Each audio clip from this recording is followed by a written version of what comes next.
दोस्तों, चैप्टर 3 में हमने जाना कि कैसे आस्था हमें अमीर बनाने में मदद करती है। अब चैप्टर 4 स्टार्ट करते हैं। इस चैप्टर में अमीरी की दिशा में तीसरा कदम बताया गया है आत्म सुझाव को, ऑटो सजेशन। आत्म सुझाव की श्रेणी में वे सारे सुझाव और स्वयं को दिए गए वे सारे उद्दीपन आते हैं जो हमारी पांचों इंद्रियों के माध्यम से हमारे मस्तिष्क तक पहुंचते हैं। मतलब आत्म सुझाव स्वयं को दिया गया सुझाव है। यह अवचेतन मस्तिष्क और चेतन मस्तिष्क के बीच संवाद का प्रमुख माध्यम है। हम अपने जिन प्रबल विचारों को चेतन मस्तिष्क में रहने की अनुमति देते हैं, चाहे वे विचार नेगेटिव हो या पॉजिटिव, इससे कोई फर्क नहीं पड़ता। वे आत्म सुझाव के सिद्धांत के द्वारा अपने आप अवचेतन मस्तिष्क तक पहुंच जाते हैं और इसे प्रभावित करते हैं।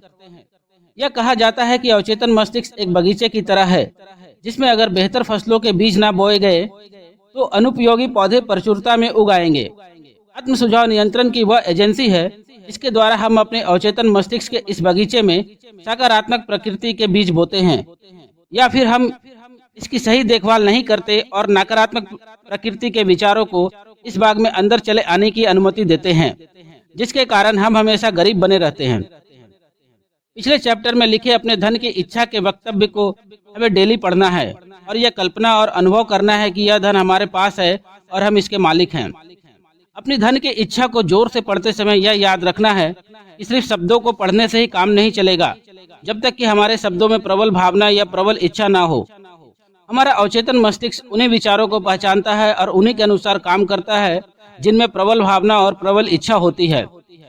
इसी कमी के कारण, मतलब प्रबल भावना और इच्छा की कमी के कारण, आत्म सुझाव के सिद्धांत का पालन करने वाले अधिकांश लोगों को इनके अपेक्षित परिणाम नहीं मिल पाते।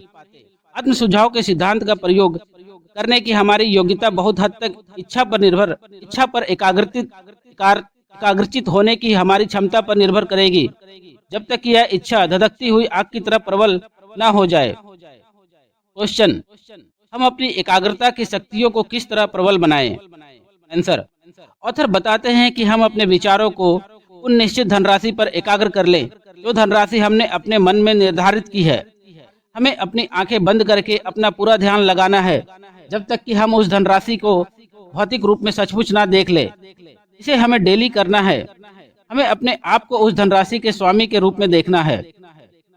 अचेतन मस्तिष्क उन निर्देशों को स्वीकार करता है जो पूरी आस्था की भावना के साथ दिए जाते हैं और उन आदेशों पर कार्य करता है। हालांकि अक्सर इन आदेशों को बार बार दोहराना पड़ता है और तभी अवचेतन मस्तिष्क उन आदेशों का पालन करता है। इस वक्तव्य का अनुसरण करते हुए इस संभावना पर विचार करना है कि हम अपने अचेतन मस्तिष्क के साथ एक पूरी तरह उचित धोखा कर रहे हैं और हम इसे विश्वास दिला रहे हैं, क्योंकि हमें यह विश्वास है कि जिस धनराशि की हम कल्पना कर रहे हैं वह हमारा इंतजार कर रही है। और अब यह हमारे अवचेतन मस्तिष्क का काम है कि यह हमको उस धनराशि को हासिल करने के व्यवहारिक तरीके बताए जिस पर हमारा अधिकार है। हमें अपने विचारों को अपनी कल्पना तक पहुंचाना है। इसके बाद यह देखना है कि हमारी कल्पना हमारी इच्छा के रूपांतरण के द्वारा पैसे कमाने के व्यवहारिक तरीके सुझाने के लिए क्या कर सकती है या क्या करेगी। हमें किसी निश्चित योजना का इंतजार नहीं करना है जिसके द्वारा हम अपनी सेवाओं या वस्तुओं के बदले में अपनी इच्छित धनराशि हासिल करना चाहते हैं, बल्कि तत्काल अपने आप को उस धनराशि के स्वामी के रूप में देखने लगे और इस दौरान यह मांग करें और यह विश्वास रखें कि हमारा अवचेतन मस्तिष्क हमको वह योजना सुझा देगा जिसकी हमें जरूरत है। इन योजनाओं के बारे में सतर्क रहे और वे जब वे प्रकट हो उन पर तत्काल कार्य करना शुरू करें। जब यह योजनाएं आएगी तो शायद वे हमारे मस्तिष्क में छठी इंद्रियों के द्वारा प्रेरणा के रूप में कौंधेगी। इसका सम्मान करें और जैसे यह हमको प्राप्त हो इस पर काम करना शुरू कर दे। हम जब इच्छा के रूपांतरण के द्वारा धन कमाने की योजना बनाएं तो अपने तर्क पर विश्वास ना करें। हमारी तार्किक क्षमता आलसी हो सकती है और अगर हम इस पर पूरी तरह से निर्भर होते हैं तो यह हमको निराश कर सकती है।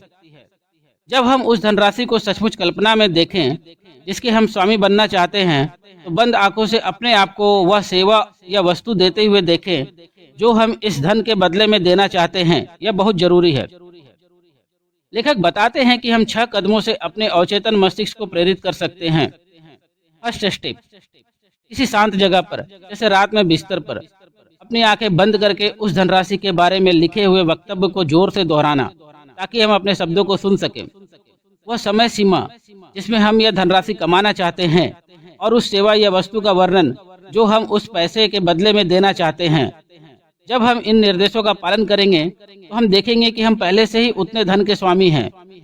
उदाहरण के तौर पर मान लीजिए आज से 5 साल बाद 1 जनवरी तक 5 करोड़ रुपए कमाना चाहते हैं और इस धन के बदले में सेल्समैन के रूप में अपनी व्यक्तिगत सेवाएं देना चाहते हैं तो इसे इस प्रकार लिखें।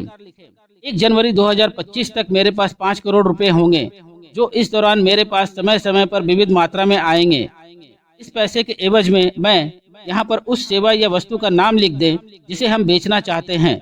इस सेवा या वस्तु को बेचने के दौरान मैं अपनी सर्वश्रेष्ठ क्षमता से सेवाएं दूंगा, अधिकतम संभव मात्रा और अधिकतम गुणवत्ता दूंगा। मुझे विश्वास है कि मेरे पास इतना पैसा होगा। मेरी आस्था इतनी मजबूत है कि मैं इस धन को अपनी आंखों के सामने अभी देख सकता हूँ। मैं इसे अपने हाथों से छू सकता हूँ। यह मेरा इंतजार कर रहा है और यह मेरे पास आए और उस अनुपात में आए जिस अनुपात में मैं अपनी सेवाएं दूंगा। मैं यह योजना का इंतजार कर रहा हूँ जिसके द्वारा मैं इतना धन कमा सकूं और जब मुझे वह योजना मिलेगी तो मैं उस पर अमल करना शुरू कर दूंगा। सेकेंड स्टेप, इस प्रोग्राम को सुबह और रात को दोहराएं जब तक कि हम अपनी कल्पना में उस धनराशि को न देख ले जिसे हम कमाना चाहते हैं। थर्ड, जब हम इन निर्देशों का पालन करें तो यह याद रखें कि हम आत्म सुझाव के सिद्धांत का पालन कर रहे हैं और इसका लक्ष्य है हमारे अवचेतन मस्तिष्क को आदेश देना। यह भी याद रखें कि हमारा अवचेतन मस्तिष्क केवल उन्हीं निर्देशों के अनुसार काम करेगा जो भावना के साथ इस तक पहुंचाए जाएंगे। आस्था सभी भावनाओं में प्रबलतम और सबसे रचनात्मक भावना है। पहले तो यह निर्देश अव्यवहारिक या निरर्थक लगेगा, मगर हमें निर्देशों का पालन करते रहना है। अगर शब्दों से और कार्यों से हम निर्देशों का पालन करते रहेंगे तो वह वक्त जल्दी ही आएगा जब हमारे सामने शक्ति का नया संसार खुलेगा।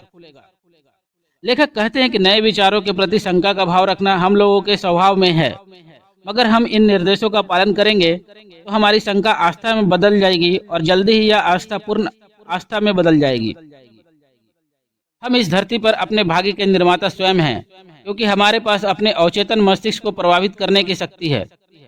इच्छा को धन में रूपांतरित करने की तकनीक में आत्म सुझाव का प्रयोग शामिल है, जिसके द्वारा हम अपने अवचेतन मन तक पहुंच सकते हैं और इसे प्रभावित कर सकते हैं। बाकी के सिद्धांत सिर्फ औजार हैं जिनके द्वारा आत्म सुझाव का प्रयोग किया जाता है। अंत में ऑथर कहते हैं कि हर मुश्किल, हर असफलता, हर दुख में इसके बराबर या इसके बड़े लाभ का बीज छुपा होता है। इस प्रकार यह चैप्टर समाप्त होता है। Thank you.